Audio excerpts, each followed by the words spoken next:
Today, we're digging into the juicy world of tomatoes.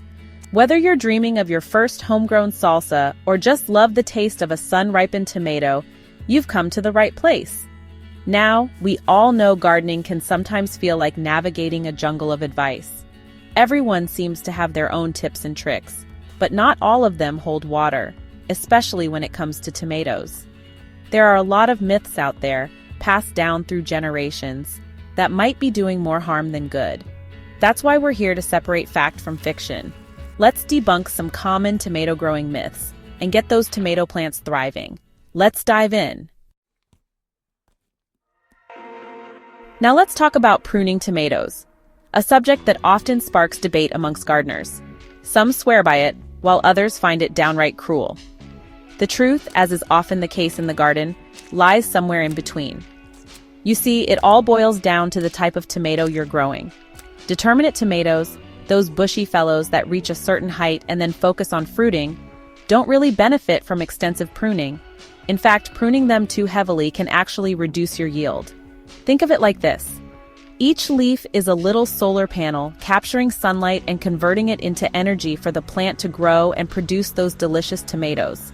Indeterminate tomatoes, on the other hand, are the ramblers of the tomato world.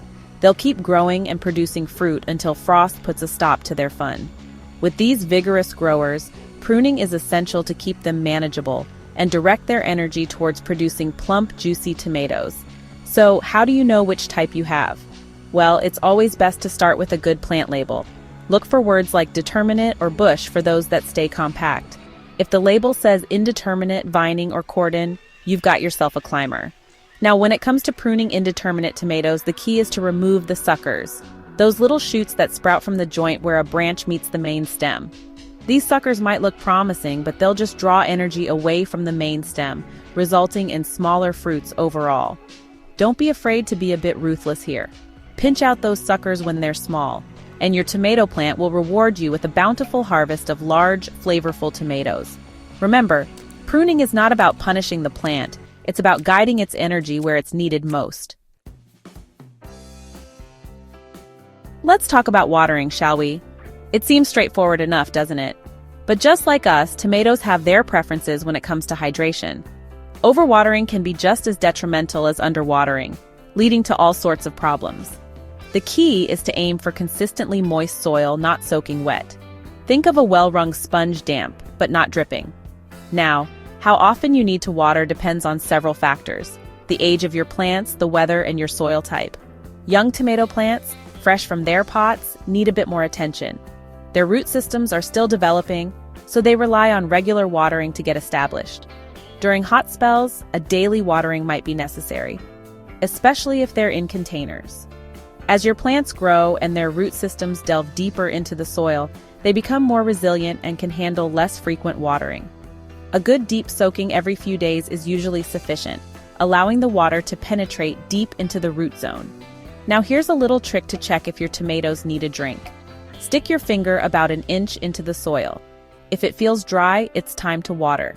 If it feels damp, hold off and check again later. And remember, it's always best to water at the base of the plant, avoiding the leaves. Wet leaves can invite fungal diseases, and we certainly don't want that.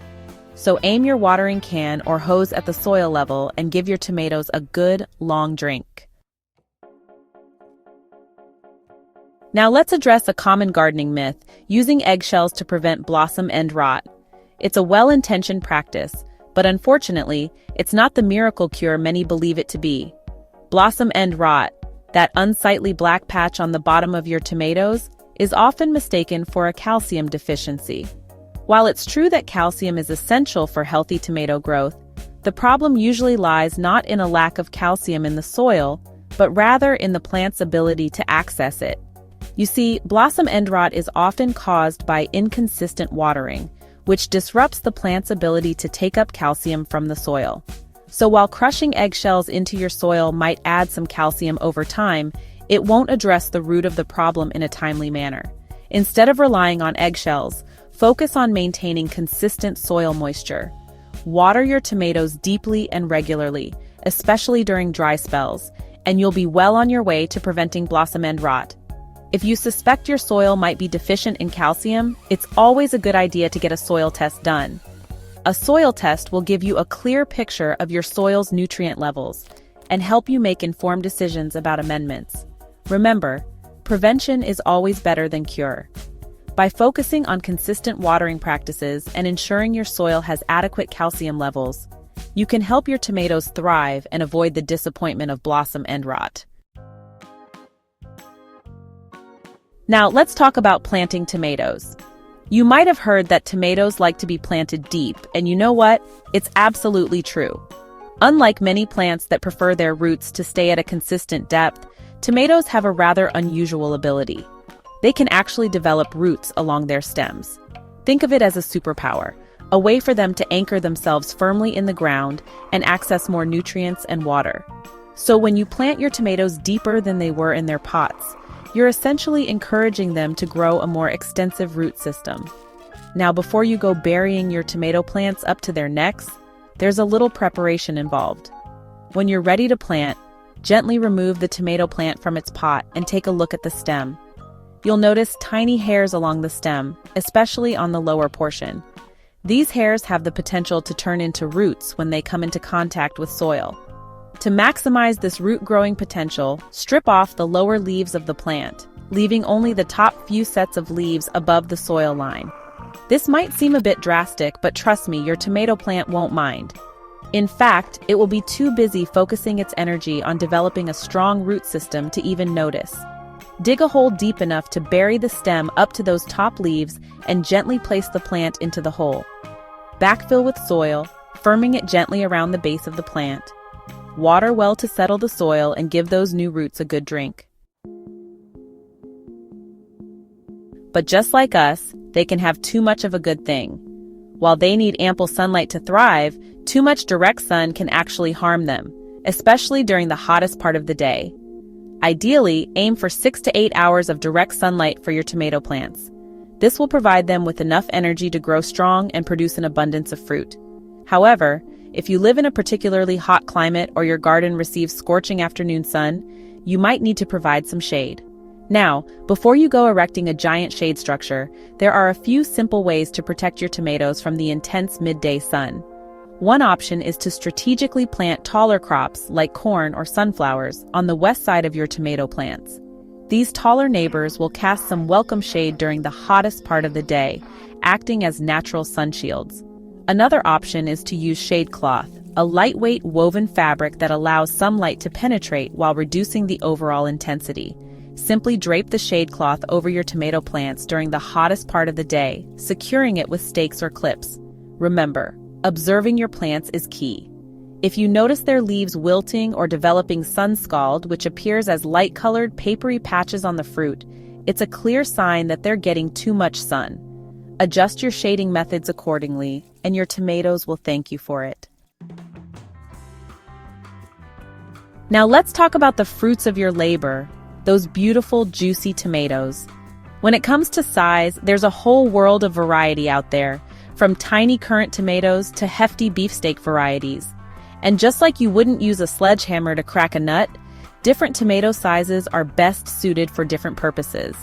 If you're a fan of snacking on tomatoes straight from the vine, those sweet, bite-sized cherry tomatoes are your best bet. Their pop-in-your-mouth size and burst of flavor also make them perfect for salads, adding a touch of sweetness and color.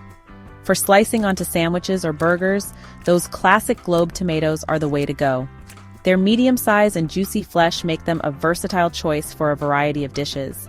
And then there are the behemoths of the tomato world, those large, meaty tomatoes like beefsteak and heirloom varieties. These giants are perfect for slicing into salads, grilling, or using in sauces and salsas. Their robust flavor and meaty texture add depth and richness to any dish. The key is to choose the right tomato for the job. Don't be afraid to experiment with different varieties and discover your favorites. After all, that's part of the joy of gardening, isn't it? To grow a diverse array of delicious food that brings joy to your table. So there you have it, folks. By debunking these myths, you're one step closer to mastering the art of growing tomatoes. Remember, every gardener's journey is unique, but armed with the truth, your tomato garden can be as bountiful as it is beautiful. Don't miss out on tips, tricks, and hacks for your garden. Subscribe, like, and comment with your own tomato gardening experiences. Let's grow together. Happy gardening!